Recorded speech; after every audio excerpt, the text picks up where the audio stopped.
हाँ, हाँ, नमस्कार मैम, नमस्कार। नमस्ते जी, जी, आवाज़ आ रही है? हाँ। नमस्कार। नमस्ते निवेदिता जी। हाँ जी, हाँ जी, आ रही है। नमस्कार मैम, कैसे हो आप? बस बढ़िया। ठीक है। जी, थोड़ा-सा लेट हो गया, क्लास थी हमारी, है ना? सिर्फ सॉरी फॉर दैट, 5 मिनट नहीं, लेट हो नहीं, गया हम लोगों को। कोई बात नहीं मैम, कोई नहीं। हाँ, चलो हम हमारी क्लास स्टार्ट करते हैं, बाकी के लोग जॉइन होते रहेंगे, हाँ, ठीक है। देखो रूल बता देती हूँ, जो स्टूडेंट है उनको मालूम है, जो नए हैं उनके लिए थोड़ा-सा रूल है कि आज से जो 4 दिन हमारी क्लास चलेगी, इसी लिंक पे आपको जॉइन होना है। नए से लिंक नहीं भेजेगी। अगर इन बिटवीन क्लास के बीच में अगर आवाज़ नहीं आती है मेरी, तो आप लोग सर को फ़ोन लगा लेना 5 मिनट के अंदर, ठीक है? क्योंकि बॉम्बे में थोड़ा बरसात ज़्यादा हो रही है, तो इंटरनेट कनेक्शन लो की वजह से क्लास अपने आप एक आध बार इंटरनेट जा सकता है ना? तो आप लोगों को 5 मिनट अगर आवाज़ नहीं आती है तो वापस से कॉल कर लेना है। इसी लिंक पे आपको ज्वाइन होना है। नोट्स आपको पीडीएफ सभी मिलेगी, तो लिखने की ज़रूरत नहीं है। एक आधा नया पॉइंट है तो आप लिख सकते हैं, ठीक है? कोई भी क्वेश्चन करना हो तो आप अनम्यूट करके क्वेश्चन कर लेना, फिर म्यूट कर लेना, ठीक है? ऐसा नहीं कि क्लास के आखिर तक रोकने की ज़रूरत है। चलो तो हम हमारी क्लास स्टार्ट करेंगे। Okay ma'am.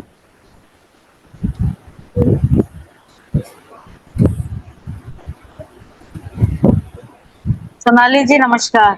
नमस्ते। मेरी स्क्रीन चालू हो जाएगी ना, तो मुझे कोई नहीं दिखता है कौन बोल रहा है। विनीता जी है क्या? स्क्रीन दिख हाँ, रही है आप सभी को? यस हाँ, मैम, हाँ, हाँ, दिख रही है। ठीक है। ओके।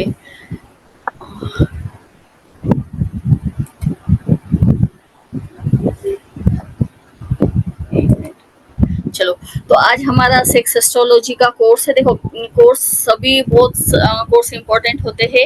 ये कोर्स लेने की बहुत अपने आप में एक वजह है। आप लोग बताएंगे कोर्स का इम्पोर्टेंट क्या है? कोई समझ पाया कोर्स अपने आप में क्यों इम्पोर्टेंट है?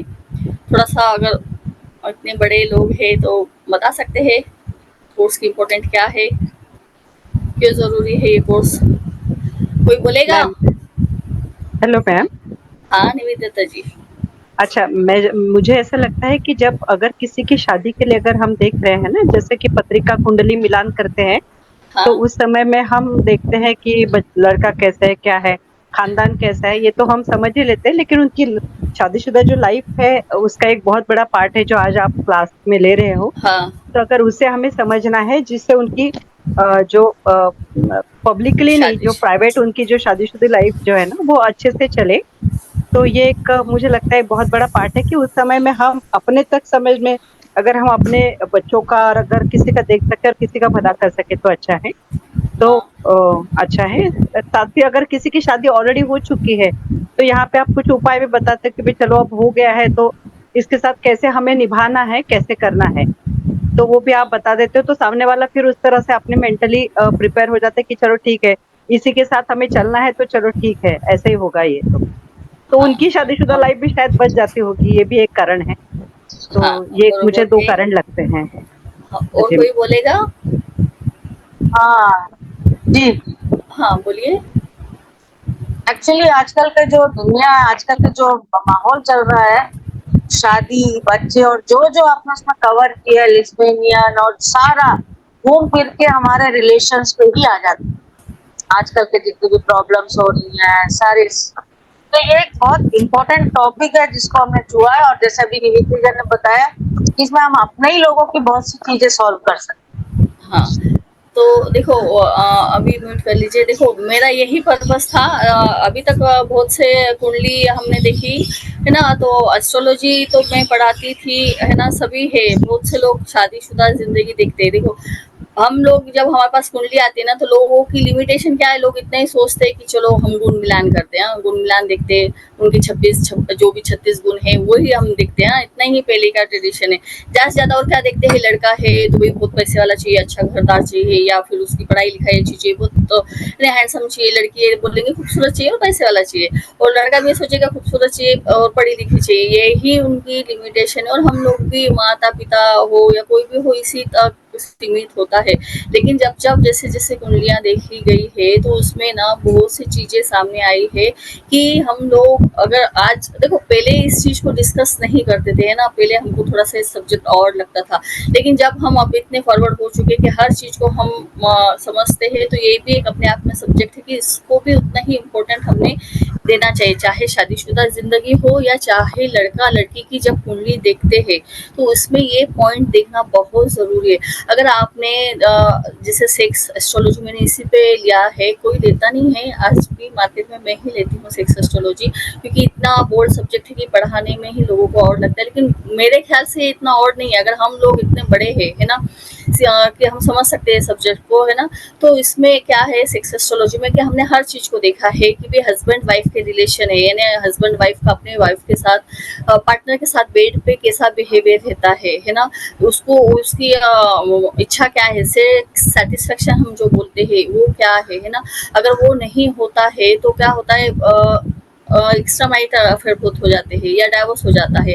आजकल चलो बोल्डनेस है कि डाइवोर्स हो जाते हैं, लेकिन पहले क्या होता था, पहले लोग इतना खुल के नहीं बोलते थे तो वैसी ही जिंदगी वो काट लेते थे ना। हस्बैंड है तो बहुत सी पुरुष प्रधान संस्कृति थी तो बाहर अफेयर हो जाता था किसी के साथ, लेकिन लेडी है तो वो घर में ही रहती थी और उनकी जिंदगी वैसी ही कटती थी। लेकिन आज ऐसा नहीं है ना। अगर हमको इस चीज का पहले से ही ज्ञान हो तो हम जो बच्चों की शादियां खराब होने वाली है आगे जाके उनकी कुंडली में, जैसे अगर हम ये आज सीखेंगे और हमको समझ में आया कि इनके कुंडली में ये योग है और हम उनको अगर बोले चलो लड़का अमीर है, हाँ लड़के को कोई दोष नहीं है, लड़का पढ़ा लिखा है, सब सब सब है, लेकिन उसमें अगर वो गे है, लेस्बियन है या उसकी जो कैपेसिटी है वो कम है, हाँ तुम्हारी लड़की की ज्यादा है और तुम उसको शादी करने के बाद अगर इनमें दोनों में मिसमैच हो रहा है और डाइवोर्स का बहुत बड़ा रीजन बन सकता है, तो ये कोई माँ बाप नहीं चाहेगा कि हमारी लड़की या लड़का आगे जाके उनका जो रिश्ता है अच्छे से पनप नहीं पाए, है ना।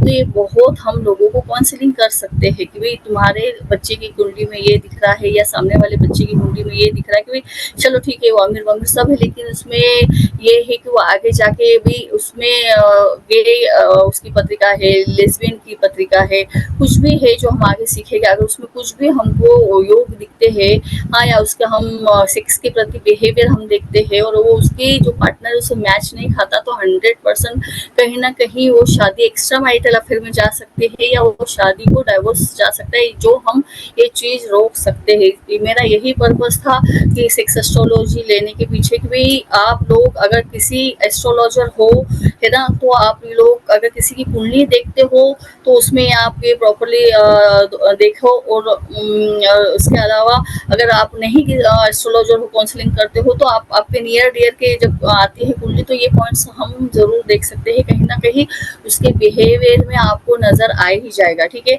और अगर जो अभी शादी हो गई जैसे हस्बैंड वाइफ की, है ना, तो हम कुछ नहीं कर सकते, तो उनको काउंसलिंग तो भी कर सकते कि भाई तुम्हारे हस्बैंड का ये ऐसा ऐसा नेचर है या तुम्हारी वाइफ का ऐसा ऐसा नेचर है और तुमको इसके हिसाब से बिहेवियर करना है, और हम समझदार है और हम उस हिसाब से अगर थोड़ा सा बिहेवियर में चेंज कर सकते हैं तो हम हमारी शादीशुदा जिंदगी को बचा भी सकते हैं और उसको एक अच्छी राह पे ला भी सकते हैं। यही पर्पज है हमारे सेक्स एस्ट्रोलॉजी करने का, ठीक है। विनीता जी, आप 2 जगह से ज्वाइन हुए हो क्या? हाँ, मैं यही, एक मिनट, मैं यही बोल रही हूँ कि मेरे उसमें लैपटॉप में वॉल्यूम नहीं आ रहा है, इसलिए मुझे इसमें से ज्वाइन करना पड़ रहा है, इसीलिए मैंने फोन किया था। ओके ठीक है ना, नो प्रॉब्लम। इसमें वॉल्यूम नहीं है मेरे लैपटॉप में। हाँ चलेगा चलेगा, ठीक है, कोई बात नहीं। देखो बहुत से स्टूडेंट्स मालूम है हम लोगों का इंट्रोडक्शन, लेकिन जो नए हैं उनके लिए इंट्रोडक्शन जरूरी है कि आप किससे पढ़ रहे हो, समझ में आता है, हाँ।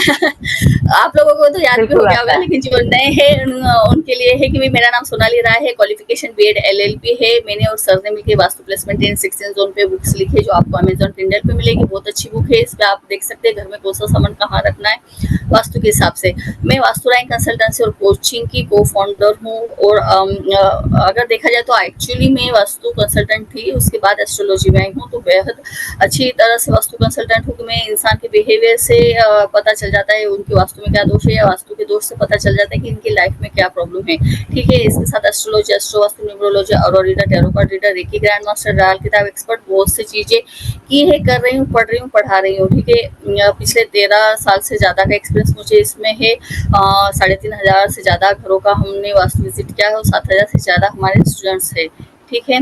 हमारे सबसे ज़्यादा मुझे ये सेक्शन अच्छा लगता है बताने कि हमारे 85 से ज़्यादा कोर्सेस हो गए हैं, बहुत सारे कोर्सेस है, यानी हम बोल सकते हैं कि एक लाइब्रेरी है हमारे पास कि आपको हर प्रकार के कोर्स मिल जाएंगे।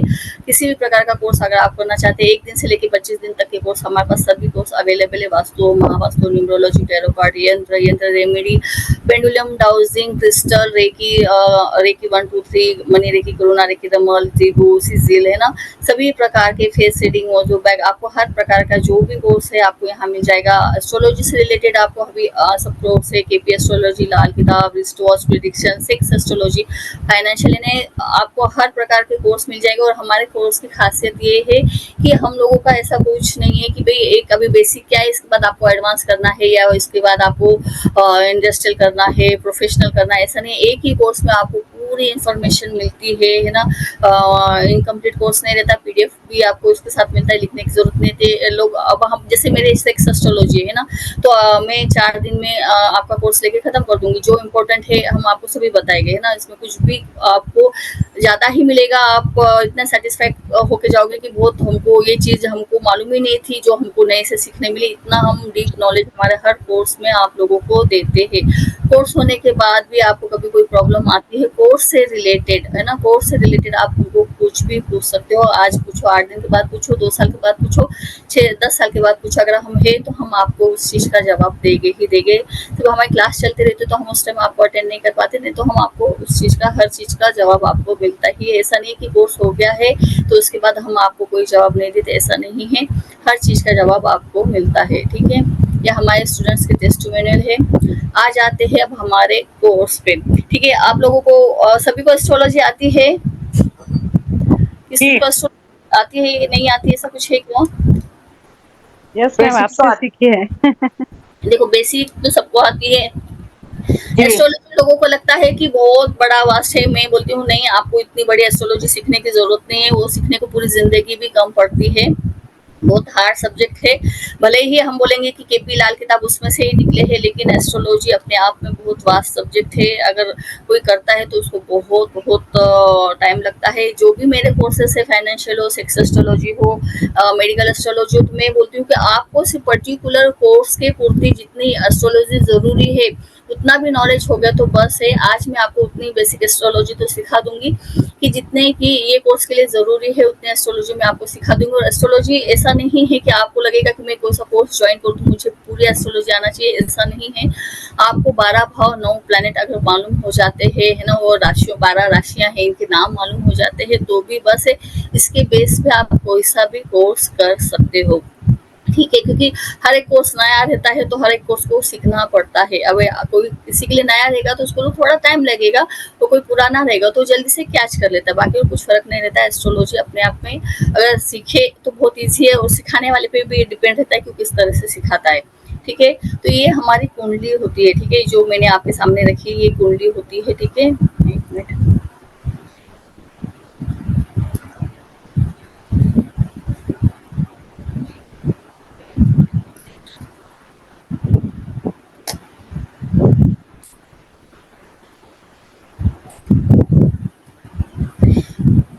तो ये हमारे कुंडली के 12 भाव है। हर एक की कुंडली ऐसी ही होती है, ठीक है। ये 12 भाव हर एक की कुंडली में रहेंगे और ये 12 भाव फिक्स होते हैं। हमारा जो भी जीवन है इसी 12 भाव के इर्द गिर्द घूमते रहता है। आपके हर सवाल का जवाब आपको इसी ही कुंडली में मिलता है कि बच्चा है, शादी है, फॉरेन है, एजुकेशन है, प्रोफेशन है, सब सब सब सब इसी से ही आपको मिलता है, ठीक है। तो ये इसमें हमने अभी लिखा है कि 1 number, 2 number, 3 number, 4 number, 5 number, ये भाव है। ये जो नंबर लिखे हैं ना, मैंने भाव के नंबर लिखे। एक्चुअली जिसमें जो नंबर लिखे आते हैं आपकी कुंडली में, हर एक का जो है ये हमारा लगन है ना, इसको हम फर्स्ट हाउस को क्या बोलते हैं, लगन। हाँ, अभी हम जो भी सेक्स एस्ट्रोलॉजी करेंगे, हम जो भी प्रिडिक्शन करेंगे ये लगन के बेस पे करेंगे। आपको कुछ एस्ट्रोलॉजी के जानने की जरूरत नहीं है। इसमें जो नंबर लिखे रहेगा वो नंबर आपको देखना है। अभी तो ये हाउस नंबर लिखा है, यहाँ किसी का 2 नंबर लिख सकता है, किसी का 3 नंबर हो सकता है, किसी का 4 होगा, किसी का 6 होगा, किसी का 9 होगा, किसी का 12 होगा। 12 राशियां हैं, इसलिए 12 नंबर तक ही लिखे रहता है, 13वां नंबर कभी नहीं आएगा और 11 नंबर नहीं, 12 नंबर है, 12 राशियां हैं, 12 हाउसेस है। तो आपको यहाँ 1 से लेकर 12 तक का कोई सा भी नंबर लिखा आएगा, वो आप उस लगन के हो और उस लगन के हिसाब से ही हमारा बिहेवियर रहता है। ये हमारा लगन है, ये हमारी पर्सनालिटी है, ये हमारा रख रखाव, हमारा व्यक्तिमत्व है, हमारा हाव भाव, हमारी शारीरिक ढलन बताता है, हम किस प्रकार के हैं, हमारा नेचर किस प्रकार का है, हमारी शारीरिक रचना किस प्रकार की है ना, ये सब हमको ये हमारा लगन ही बताता है। और उसमें लिखी हुई राशि का हम पे प्रभाव बहुत रहता है। जिस राशि के आप हो उसका आपको उस लगन के आप माने जाते हो, ठीक है। तो ये 12 भाव है, ठीक है। अब इसमें हमने देखा था अलग अलग राशियां भी लिखी आती है, ठीक है। अब जो हमने बोला था प्रथम भाव के जो रहते हैं इसको हम प्रथमेश बोलते हैं। द्वितीय जो हाउस है ना, जैसा ये है तो इसको है ना हम जैसे द्वितीयश बोलेंगे, इसको तृतीयश बोलते हैं, इसको तो चतुर्थेश बोलते हैं, पंचमेश है, षष्ठेश है, सप्तमेश है, अष्टमेश है, नवमेश, दशमेश और 11वेश और ये है द्वादश है जो हमने नाम है। जैसे अगर मैं नाम बोलूँगी तो आपको मालूम चाहिए कि भाई क्या है, इसलिए इसके नाम भी मैंने आपको दिए हैं, ठीक है। अब 12 राशियां हैं, देखो मैंने बोला एस्ट्रोलॉजी में आपको कुछ नहीं, सिर्फ 12 हाउसेस है।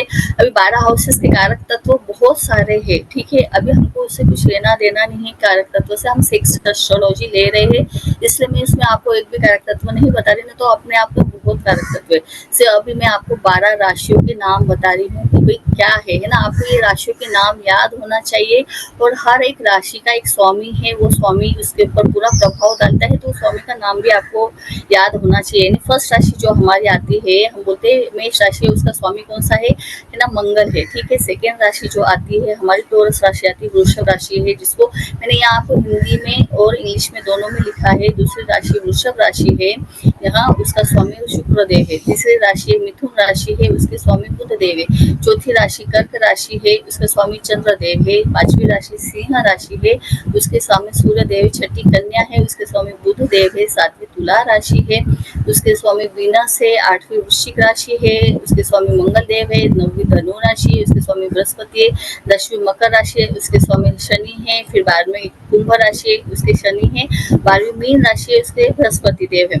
ये 12 राशियां हैं। अगर मैं मेष राशि बोलती हूँ तो आपको मालूम होना चाहिए कि हम नंबर 1 राशि की बात कर रहे हैं, या अगर मैं 1 नंबर की राशि बोलती हूँ तो आपको मालूम होना चाहिए कि हम मेष राशि की बात कर रहे हैं, उसका स्वामी मंगल है। क्योंकि जो मैंने कहा आपकी जो कुंडली बन के आएगी, आपकी कुंडली में यही नंबर लिखे रहेंगे ना, जैसे आपकी कुंडली बन के आती है ना। आपकी कुंडली बन के आएगी, जो भी है आपकी कुंडली होगी आपके पास, है ना। अगर आप लेके बैठे हो तो बहुत अच्छी बात है। आपकी कुंडली में यहाँ नंबर लिखा है, 4 नंबर लिखा है, तो आप 4 नंबर लगन के हो, यानी कि आप कर्क लगन के हो और आपका जो स्वामी है वो चंद्रमा है, ठीक है। अगर वहाँ 6 नंबर लिखा हो यानी आप कन्या लगन के हो, उसका स्वामी बुध है। अगर वहाँ 9 नंबर लिखा है तो आप धनु लगन के हो और उसके स्वामी बृहस्पति है। इसका काम हमारा इतना ही है अभी। और कुछ योग जो हम आगे देखेंगे, है ना, कुछ योग रहते हैं उसमें वो राशि और उसके स्वामी बहुत इंपॉर्टेंट होते हैं। इसलिए आपको ये जो अगर जिसको एस्ट्रोलॉजी नहीं आती तो आज आपको सिर्फ ये चार्ट याद कर लेना है कि भाई ये राशि है और ये राशि के ये स्वामी है,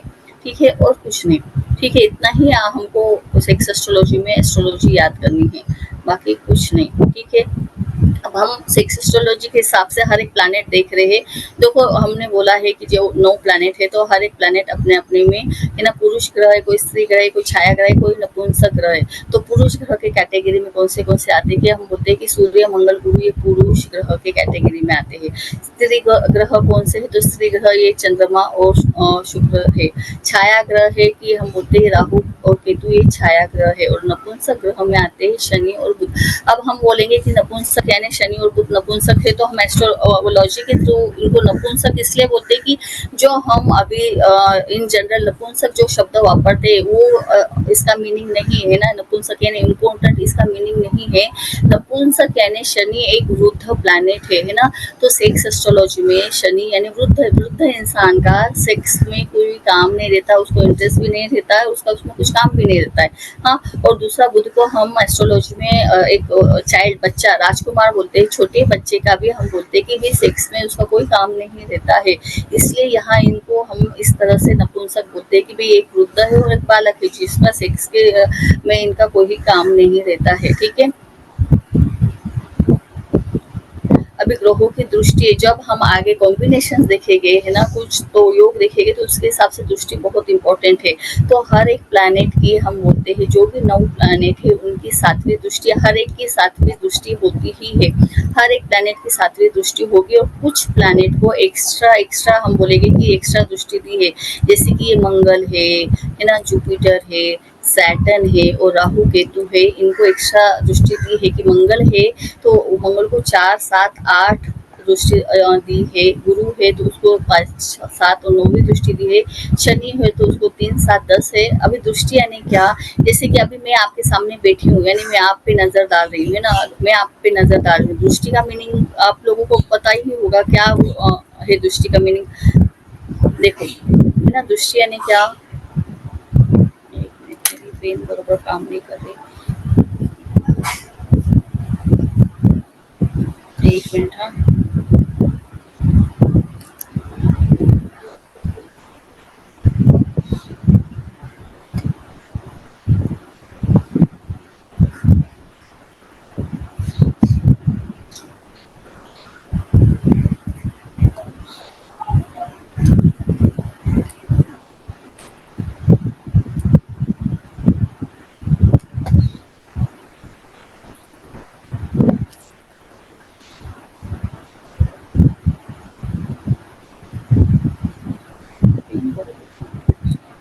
ठीक है।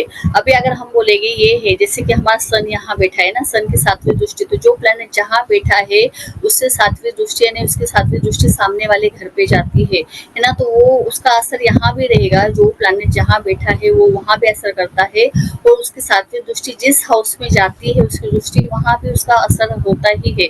जैसे अब हम दृष्टि कैसे लेंगे, जहाँ जो प्लैनेट बैठा है वहीं से हम काउंट करते हैं ना।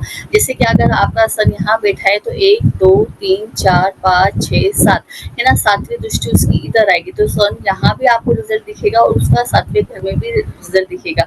चंद्रमा अगर आपका यहाँ बैठा है, मून आपका यहाँ बैठा है तो उसकी 7वीं दृष्टि यहाँ जाएगी तो वो यहाँ भी असर देगा और यहाँ भी असर देगा। अब मंगल की अगर हम दृष्टि लेंगे तो मंगल की दृष्टि कैसे लेगी, मंगल को एक्स्ट्रा दृष्टि दी है ना, तो मंगल अगर हम लेंगे, एक मिनट,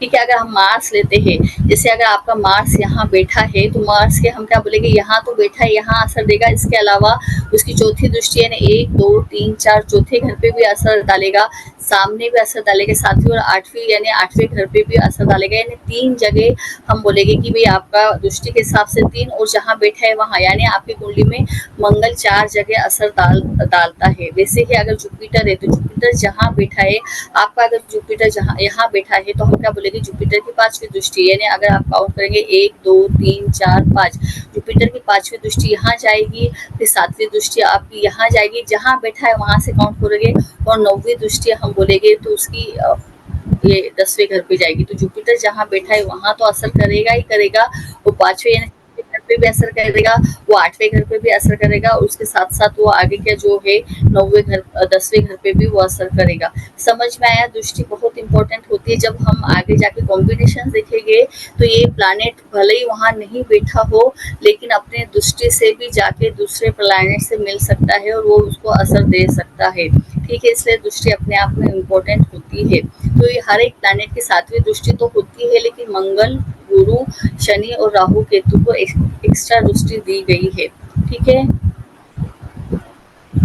अब हम देखेंगे कि भाई राशि जो है ना, राशि के 3 प्रकार आते हैं, चर, मूवेबल, स्थिर, फिक्स और द्विस्वभाव राशि है ना। तो अब हम देखेंगे सिक्स एस्ट्रोलॉजी में इनका बहुत इंपॉर्टेंट है कि भाई चर, स्थिर, अगर आप आपकी उंगली के ऐसे 3 हिस्से भी कर लेते हैं तो आप उसमें भी हम बोल सकते हैं कि ये भी ये मूवेबल है, ये फिक्स है और ये द्वैल स्वभाव की राशि है। तो अब हम बोलेंगे कि भाई चर राशि में कौन सी आती है, 1 नंबर की, 4 नंबर की, 10 नंबर की और 7 नंबर की राशि जो आती है वो मूवेबल है, चर राशि। अब चर राशि यानी हम इनको स्वभाव में भी ले सकते हैं ना, मूवेबल यानी ये लोग कैसे है कि इनका स्वभाव कैसा रहता है, मूवेबल रहता है यानी चंचल नेचर रहते हैं। म्यूट रखना अपने आप को।